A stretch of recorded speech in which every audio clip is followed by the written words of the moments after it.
So thanks for coming to my talk. The topic is PSIRT, a day in the life of an incident response manager. We'll talk a little bit today about how software vendors receive vulnerability reports and how we manage risk on behalf of our customers. So a quick agenda.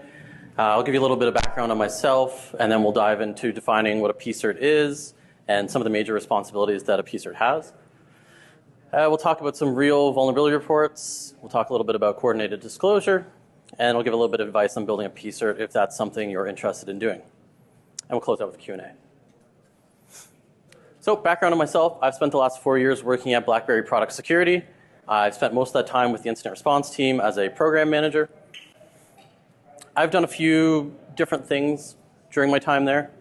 I've done a lot of risk and vulnerability management for our operating systems. Spent quite a bit of time running our anti-malware programs and making sure that our app store is free of malware and free of privacy infringing apps. And today I spend most of my days making sure that we can ship monthly security updates for our Android devices.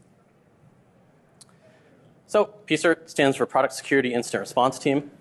This is the team that intakes all of the vulnerability reports from people external to a company and acts as the overall coordinator within the software vendor to make sure things are getting fixed.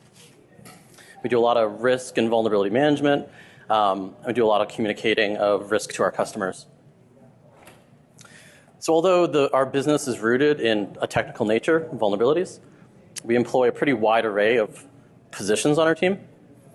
So on top of security engineers, we also employ program managers like myself, technical writers, operations specialists, communication specialists, and all of these people help to make sure that we're able to fix and ship up software updates and to communicate risk properly to our customers.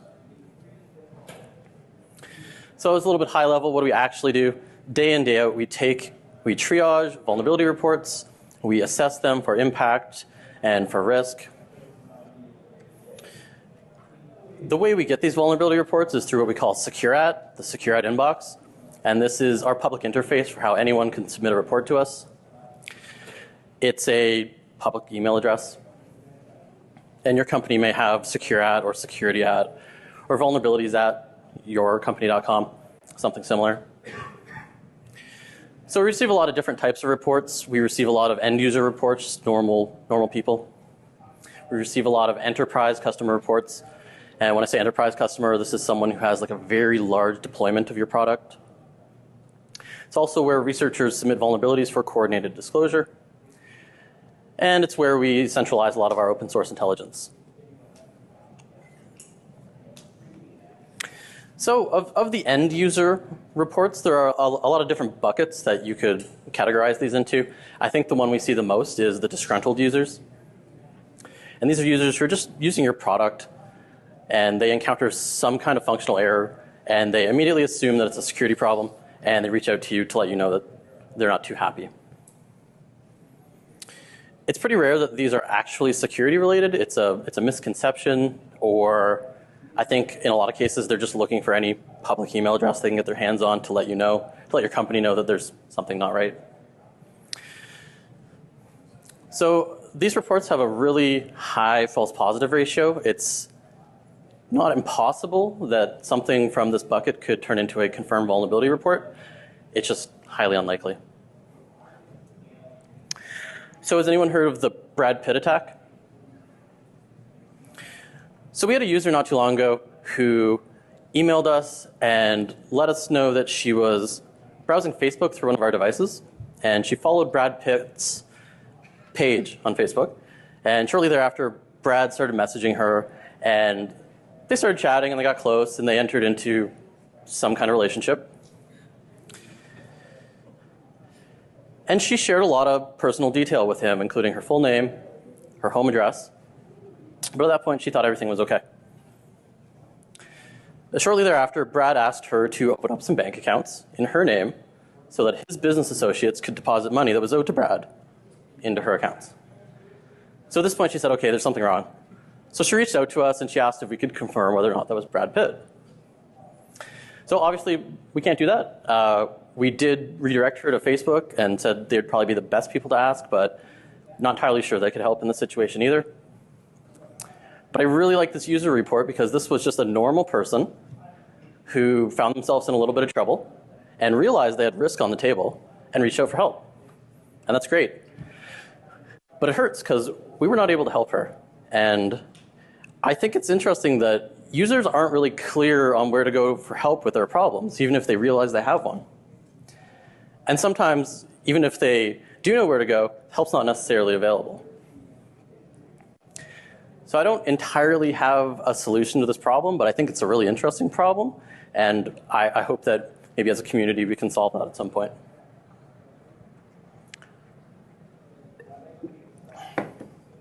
So not all end user reports are false positives.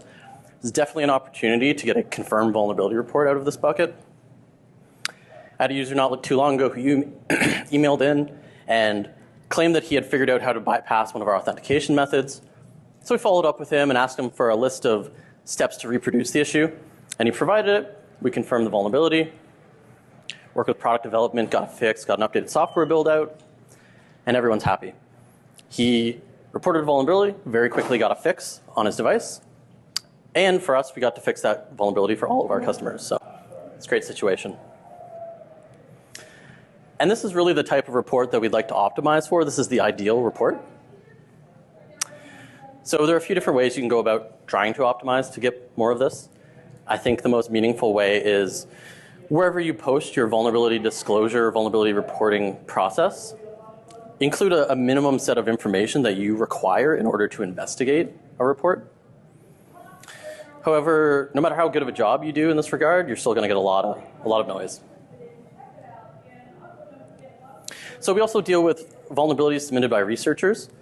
So this would be coordinated disclosure. For anyone not familiar with the terminology, coordinated disclosure are industry best practices for how a software vendor and a researcher should engage together in order to fix vulnerabilities and protect customers. So the PCERT is the intake point for these reports and acts as the overall coordinator throughout the process. So we will receive the vulnerability report, work with the researcher to reproduce the issue, and subsequently work with product development, get a fix, get an updated software build, test to make sure that build's actually fixed, and assess the situation for risk and determine whether or not an advisory should be published. So these are awesome reports to work on because these are a very low false positive ratio. So there's just a lot of genuine vulnerabilities that come through these reports.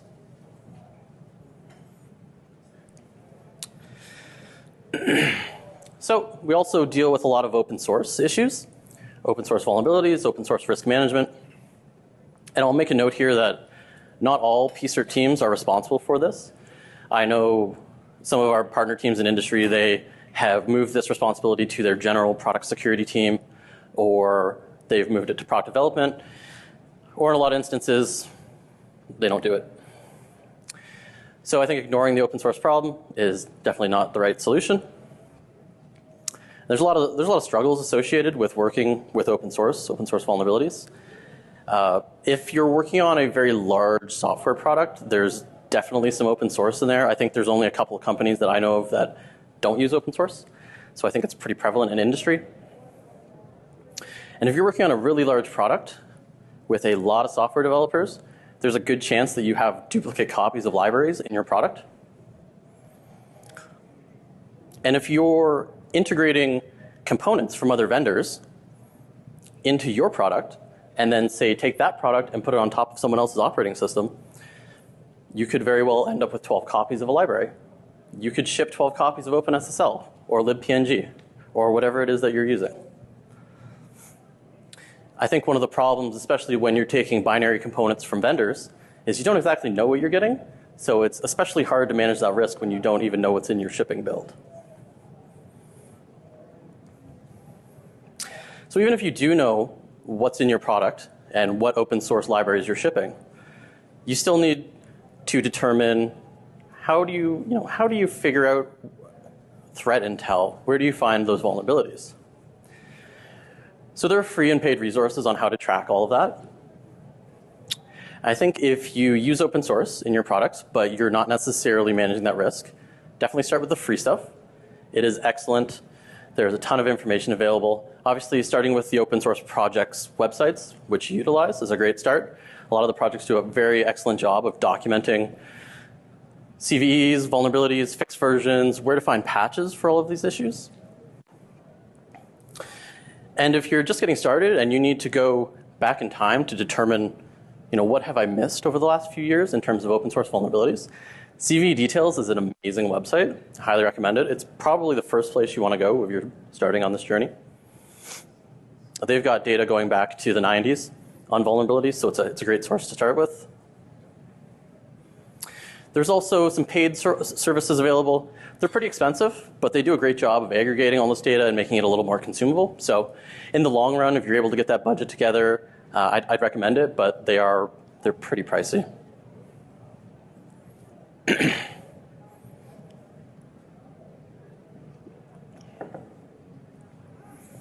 So on top of receiving vulnerability reports, we also attend a lot of conferences. We do that for a few reasons. One of the main reasons is coming here to spend time with the research community. So in my experience, it's always an excellent opportunity to come and spend time and meet people in person who you've gone through the coordinated disclosure process with. So it's great putting a face to the name. It's also great getting to talk to people who are on the front lines. So there's no one closer to what's happening in vulnerability research than researchers. So it's a good opportunity for us to see what's new, see what's hot in the research community, and make sure that we're using that information in order to secure our products and just generally make them more robust. So in the same vein, we attend a lot of presentations while we're here. And the bulk of the presentations that we'll attend while we're here are presentations that are discussing flaws in industry standards, industry protocols that we implement. And these talks will be given at an abstract level, or they will be targeting one implementation of that protocol. And we'll go and we'll learn, and we'll take that knowledge back home and figure out, did we implement this the same way? Are we vulnerable to this or something similar? How can we use this to make our products better, more secure?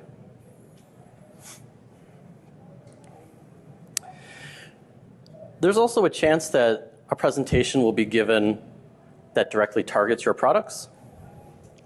And as an incident responder, those are a little bit stressful. They're a great experience, but definitely stressful. And I've had some personal experience here. Just thinking back to last year at Black Hat and DEF CON, we had some great and some not so great experience in this regard. So on the good side, we had a researcher who reached out to us about a month before Black Hat last year and said, hey, I've got accepted to Black Hat. I'm going to be giving a presentation on one of your talks, or one of your products. Here is my vulnerability report.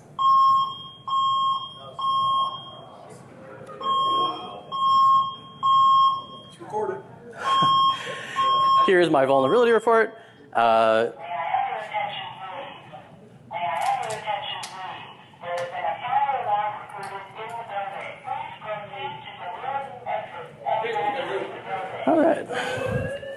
All right. Thank you all for your flexibility in dealing with the entertainment of the day. So we're going to see if we can get this kicked back up. Depending upon how long this takes to finish up, we might end up pushing all of the questions out there, or you might just end up being done. Yeah. Go ahead. All right. So I'm pretty sure I was talking about a researcher disclosing to us ahead of Black Hat last year, so I will start off there. So about a month before Black Hat last year, we had a researcher who submitted a vulnerability report to us, let us know who's going to be speaking at the conference, and wanted to work with us. So we spent some time with him to understand any changes that we needed to make in our products. We worked on some proactive communications for our customers, because once presentations like that go public, it stirs up a lot of inquiry. Hey, are we vulnerable? Hey, are we at risk? And we came here to Vegas. We got to sit down with the researcher the night before, have some drinks, strengthen that relationship, and we subsequently went to his talk. So it was a really good example of coordinated disclosure. Everyone was happy. One of the interesting things I think is not too obvious is that, yes, presentations will stir up a lot of customer inquiry, but they'll also stir up future customers' inquiry. So thinking about that presentation, that's a year old now. We're still getting inquiries about it. So we'll have new customers who are coming to implement that product. And during their testing phase, they'll go to Google, your product security, your product vulnerability, And some of the first things that will come up are the YouTube video, the slide deck, the white paper, whatever the collateral is. And they'll run to you and ask, am I vulnerable? Is this going to be vulnerable if I put it into prod? So those are really easy answers. No, we fixed that a year ago, a year and a half ago, 2 years ago. But I find it really interesting what a long tail those inquiries have. And then on the negative side of presentations that directly impact you, we had a not fantastic experience last year. We were already here in Vegas, and we got about a 2-day heads up that, hey, we're going to publicly disclose full technical details of 4 vulnerabilities that impact you. It's not a lot of time to respond, but we did some on-the-ground incident response. We figured out we had 3 of the issues fixed already. We just had to deal with that last one. So we worked with the teams back home and got a fix in place and an updated software build out. So no customers were exploited, which is good. I mean, that's the ultimate goal of what we do. So all's well that ends well, but we definitely would have preferred a little bit more than 2 days to fix that issue. So just want to reflect a little bit on why coordinated disclosure fails. I think there are many different reasons why that could happen. Speaking from my own experience and the experience of my team, there have been times where we have not done a good job communicating, which is kind of funny because that's why people like myself are employed. However, there have been times where we haven't shared enough information with researchers working with us, or we've shared too much information. There have been times when we haven't been clear on expectations around fixed timelines or advisory timelines, or we've slipped on those timelines and haven't communicated that properly. There's a lot of different ways that some strain and stress can be put on the process. And I think one of the things that hurts PCERTs is that our struggles are not obvious, and we never come out here and talk about them. And this move towards 90-day disclosure timelines is really interesting, but it's actually really challenging in the event that you're shipping something like an embedded product. So if you're shipping through a carrier or some kind of reseller or a regulatory body, and there needs to be some approval process before you can release that to customers, 90 days is really tight, and especially in the regulatory space, 90 days could actually be impossible. And I think it's really up to the PCERT to, if you need more time, ask for more time, but you have to be ready to back it up with facts. And one of the challenges of working at a big company, a software vendor, or any company, sharing information with external parties is a difficult thing for a lot of people to wrap their head around. But given the position that the PCERT is in, it's pretty important that you share as much as possible. So I found a lot of success myself being as open and as honest as possible with researchers we're working with to let them know about some of the constraints we're facing. And I've found a lot of success in coming to like a mutually agreeable timeline. So that would be my advice, as open and honest as possible as you can be. Some quick advice on starting a PCERT if it's something you're interested in doing. Set up that public interface for people to report vulnerabilities to you. Post your process publicly for people to see. And it sounds obvious, but if you're going to open up an inbox like that, you have to answer the emails that come through it. I've had a lot of researcher friends in industry tell me their experiences of submitting vulnerability reports only to never hear back, or to hear back a year later, and that's not acceptable. So set yourself up a service level agreement and pick whatever time frame works for you, whether it be 1 day, 3 day, or 5 days. Post that publicly and then stick to it. And then internally within your company, make sure that your team is set up in such a way that structurally you're the only team responsible for answering customer inquiry about vulnerabilities. Seeing as you're the team that is doing all the intake, all the risk assessment, you're in the best position to answer the questions. Don't let PR do it. Don't let marketing do it. It's the PCERT's responsibility. And that's it for my talk. So I just wanted to thank Tom for his mentorship throughout the process. Thank you to my team back home for helping me get here today. And thank you to B-Sides for having me on this really cool track. So if we have a minute and a half for questions. We have a minute and a half for questions. Anybody have a question? Thanks for a great talk. I just wonder, what has your experiences been in like internal politics and a PCERT? Like in a big company, how do you handle that, and where does your alliance lie, like with the researchers or internally, and those sorts of things? So there's always challenges and struggles. I think that I'm in a particularly privileged situation relative to some other software companies where we put a lot of emphasis on security. So we have a lot of say in what needs to be fixed in a release. So we actually have a vehicle which we call an SRR. It's a software readiness review where we have the ability to block software releases if there's something so heinous that we can't live with it not being fixed. But there's always vulnerabilities that are submitted on a rolling basis, and there's always releases going out. So trying to time that all is always difficult. So politics do play into it, but I think in my experience, it's a winning battle for myself anyway. But I know a lot of other companies do struggle quite a bit with getting the mind share for security fixes as opposed to features. Okay, thank you all. We are close enough to the end of this that because we had some shenanigans in the middle, we'll go ahead and continue the Q&A outside if anyone would like to. Other than that, thank you all for showing up.